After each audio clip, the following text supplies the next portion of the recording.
Hello friends, welcome to my channel. आप सभी का स्वागत है मेरे चैनल में। Today we talk about digestion. आज हम डाइजेशन के बारे में बात करेंगे, तो पाचन क्या होता है, हिंदी और इंग्लिश दोनों में। इसको हम हिंदी में भी जानेंगे और इंग्लिश में भी।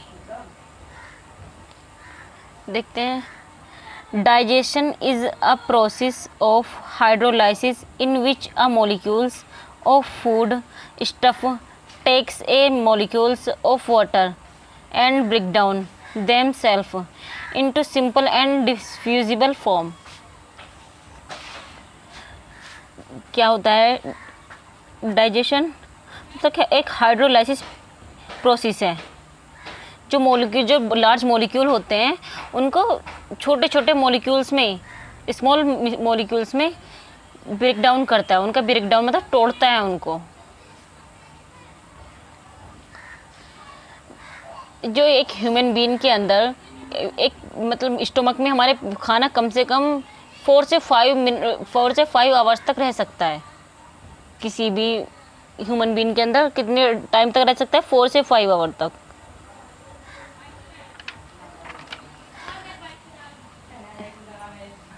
देखते हैं इसकी हिंदी में परिभाषा भी देखते हैं हम इसकी। पाचन हाइड्रोलाइसिस की एक प्रक्रिया है। जो पाचन है वो हाइड्रोलाइसिस की एक प्रक्रिया है जिसमें खाद्य पदार्थों के अणु पानी के अणुओं को लेते हैं। जो खाद्य पदार्थ हैं, मतलब जो भोजन है, जो फूड हम खाते हैं, उसके मॉलिक्यूल्स पानी के अणुओं को लेते हैं और ख़ुद को सरल और डिफ्यूजिबल फॉर्म में तोड़ते हैं, मतलब विस्तार फॉर्म में तोड़ लेते हैं खुद को। क्या होता है डाइजेशन? पाचन की हाइड्रोलाइसिस प्रक्रिया है जिसमें खाद्य पदार्थों के अणु पानी के अणुओं को लेते हैं और खुद को सरल फॉर्म में तोड़ लेते हैं। या ऐसे भी digestion is a catabolic process in which complex food molecule break down into simple and diffusible form by enzymatic activity। Digestion वह चाय प्रक्रिया है, वो कैटाबोलिक प्रक्रिया है, वो कैटाबोलिक प्रोसेस है जिसमें कॉम्प्लेक्स फूड मतलब complex food molecule simple food molecules में टूट जाते हैं। उसे कहते हैं हम उसे डाइजेशन कहते हैं। पाचन एक अपचय प्रक्रिया है जिसमें जटिल खाद्य पदार्थ मतलब कॉम्प्लेक्स फूड मॉलिक्यूल एंजाइमिक गतिविधि द्वारा सरल और विस्तृत में टूट जाते हैं।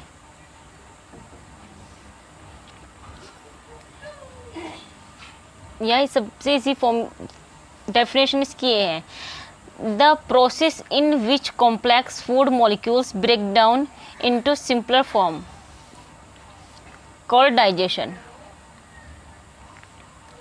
तो वह प्रोसेस जिसके अंदर कॉम्प्लेक्स फूड मॉलिक्यूल का सिंपल फूड मॉलिक्यूल में ब्रेक डाउन हो जाता है, जो सिंपल फॉर्म में उनका ब्रेक डाउन हो जाता है। इसी ब्रेक डाउन को क्या कहते हैं? डाइजेशन कहते हैं।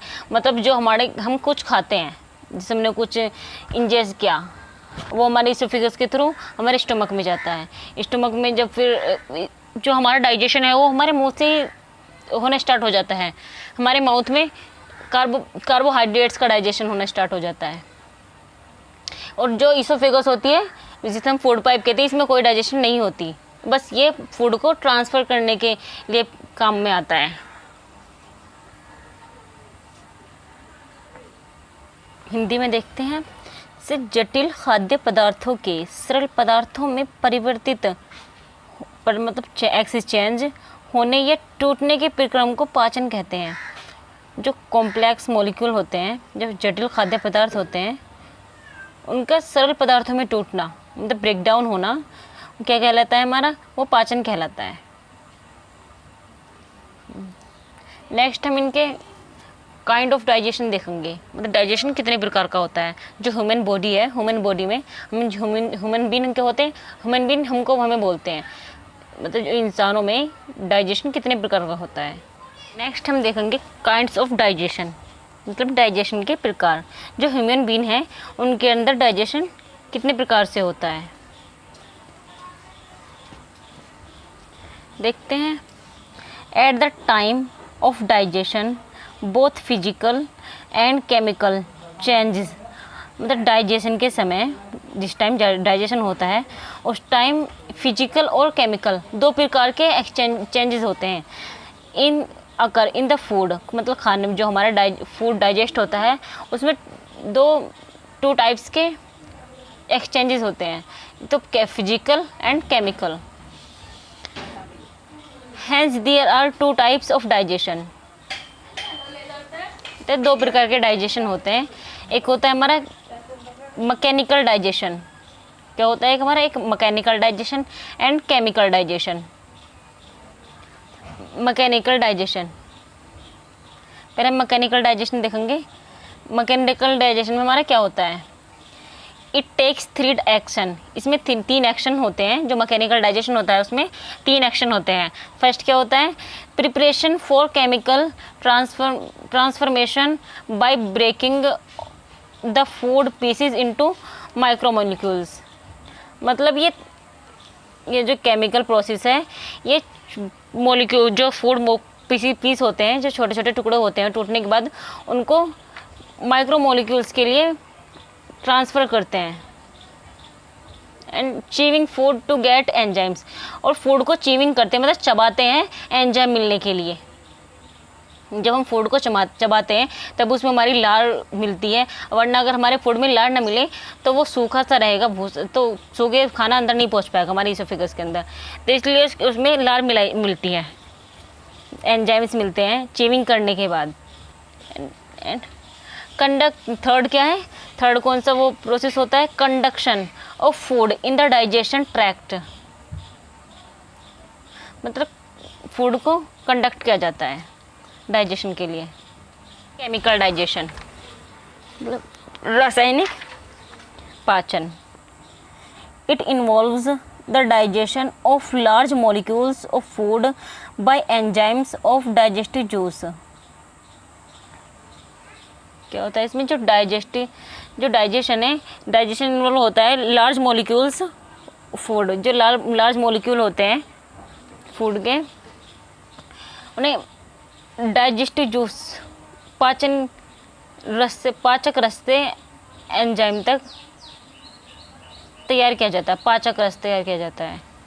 हम देखते हैं हिंदी में, अभी जो हमने पढ़ा था उसे हम हिंदी में देखते हैं। पाचन के प्रकार, मतलब काइंड्स ऑफ डाइजेशन। पाचन के समय भोजन में भौतिक, जब हमारा फूड, मतलब जो हमारा भोजन है, जो वो पाचन होता है, जब वो पचता है हमारे पेट में, तो क्या होता है उसके समय भौतिक और रासायनिक दोनों प्रकार के परिवर्तन होते हैं, मतलब भौतिक और फिजिकल एंड केमिकल दो प्रकार के परिवर्तन होते हैं। तो पाचन दो प्रकार का होता है। फर्स्ट होता है हमारा यांत्रिक पाचन, जिसे हम बोल रहे थे मैकेनिकल डाइजेशन। इसमें 3 क्रियाएं होती हैं, जो हमारे मैकेनिकल डाइजेशन है उसमें 3 क्रियाएं होती हैं। पहले फर्स्ट स्टेप क्या है, भोजन के टुकड़ों को सूक्ष्म कणों में तोड़कर रासायनिक परिवर्तन के लिए तैयार करना। जो भोजन के टुकड़े होते हैं, जो फूड मॉलिक्यूल्स होते हैं टूटे हुए, ब्रेक हुए, वो उनको तोड़कर रासायनिक परिवर्तन के लिए तैयार करना। एंड नंबर 2 है एंजाइम के मिलने के लिए भोजन को मथना। एंजाइम जो हमारे माउथ से जो लार निकलती है, जब हम भोजन को मथते हैं, मतलब चीविंग करते हैं, तब वो लार निकलती है, और फूड से हमारा फूड उसे लार में मिक्स करता है, फिर उसके बाद हमारे इसोफेगस में जाता है, इसोफेगस से स्टोमक में, फिर स्मॉल इंटेस्टाइन में, फिर लार्ज इंटेस्टाइन में, और फिर एनएस के थ्रू बाहर निकल जाता है। थर्ड स्टेप क्या है, पाचक नाल में भोजन का संचालन। नेक्स्ट देखते हैं रासायनिक पाचन, मतलब केमिकल डाइजेशन। इसमें पाचक रसों के एंजाइमों द्वारा भोजन के बड़े अणुओं का पाचन होता है। मतलब जो पाचक रस है, डाइजेस्टिव जूस है, उसके एंजाइमों के द्वारा बड़े जो मॉलिक्यूल होते हैं फूड के, उनको छोटे मॉलिक्यूल में तोड़ते हैं, मतलब उनका पाचन होता है। थैंक यू, आज के लिए इतना ही काफ़ी है। नेक्स्ट वीडियो में हम उनकी एनाटमी देखेंगे। नेक्स्ट वीडियो में हम डाइजेशन को फुल समझेंगे, कितना डाइजेशन स्मॉल इंटेस्टाइन में, लार्ज इंटेस्टाइन में, माउथ में, इसोफेगस में,